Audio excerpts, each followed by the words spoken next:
Hello viewers, welcome to my channel. आजचा travel vlog आहे महेश्वरमधील काशी विश्वनाथ मंदिर.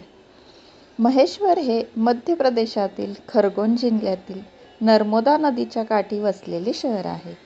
महेश्वरमधील काशी विश्वनाथ मंदिर हे 18व्या शतकात राजमाता अहिल्याबाई होळकर यांनी बांधले आहे.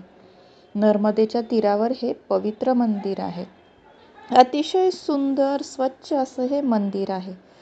या मंदिरातील शिवाची पिंड अतिशय सुंदर आणि मनमोहक आहे.